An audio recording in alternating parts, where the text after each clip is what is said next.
my spirit making itself known to me fell away when one day I found an object that I'd put away soon after she died, turned up on the table next to her side of the bed.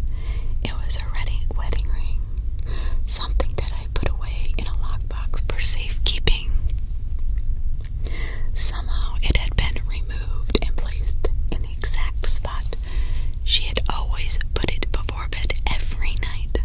My heart was filled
or my imagination.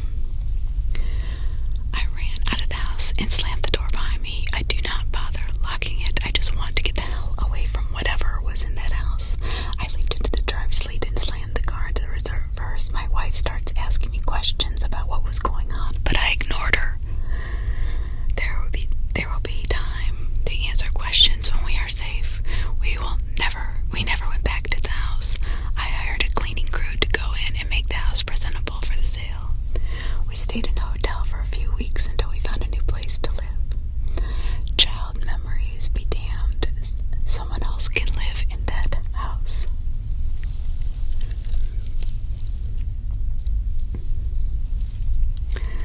Bicycle sighting. Bicycle.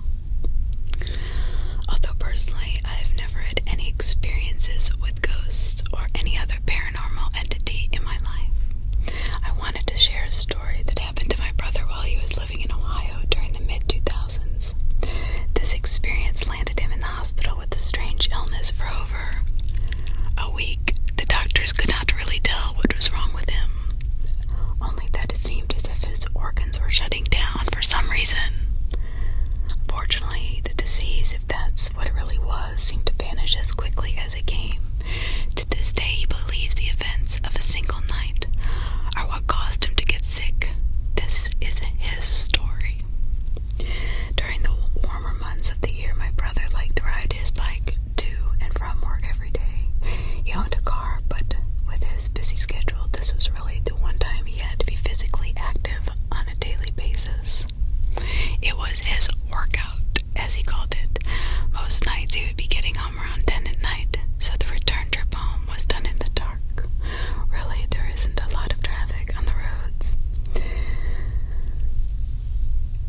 So the only real obstacle that he has to look out for is train tracks. If you don't pay attention, it is easy to lose control and crash.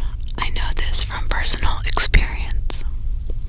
It was September 2006, and as he tells it, there wasn't anything unusual about the ride. He was just about to make it to the tracks when he noticed a person with their back to him standing in the middle of the road holding a bicycle of their own.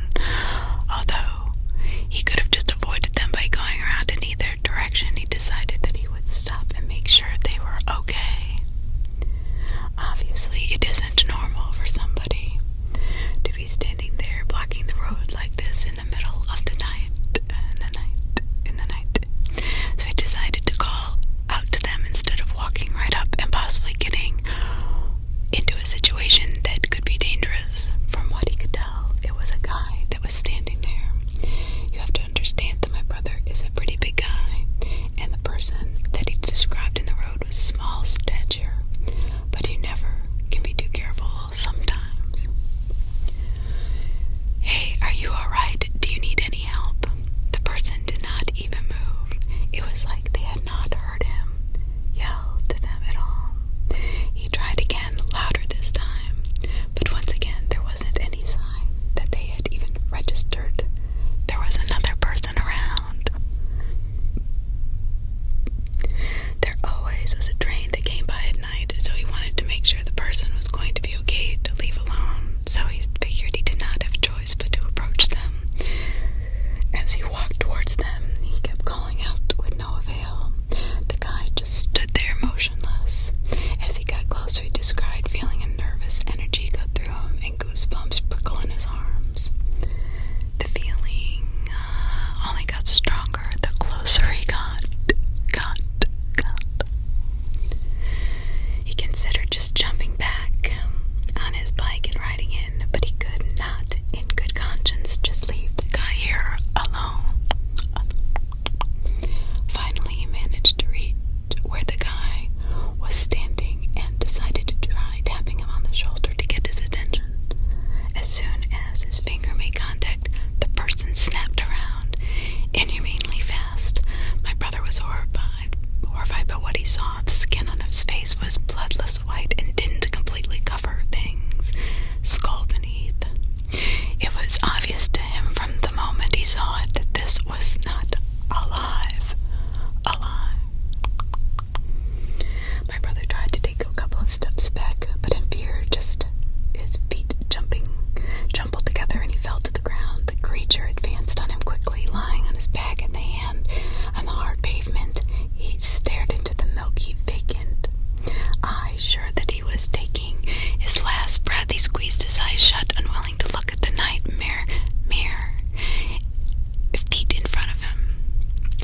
describes a cold, clammy hand running down his face, and just where it touched, a burning cold feeling is felt. Then the fingers feel like they are drawn away.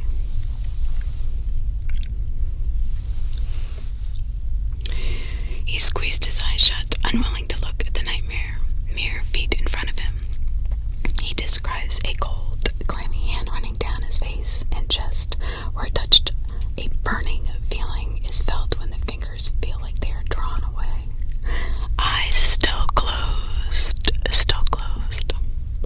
He waits for what happens next. He describes to me a brilliant light shining through his eyelids. He hears a door slam shut behind him and risks opening his eyes.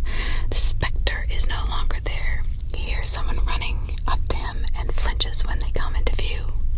They think he has crashed his bike and were stopping to make sure he did not need any help. He did not want to sound crazy, so he just went with the story that he had not been paying attention and lost control when going over the tracks. But he was okay. The rest of the way home, he thanked them and they drove off, leaving my brother alone. He rode the rest of the way home, but he had already begun to feel ill when he walked in the door, and we laid eyes on him. He looked really bad. He looked pasty and he was sweating profusely. He was unsteady on his legs and collapsed into the couch.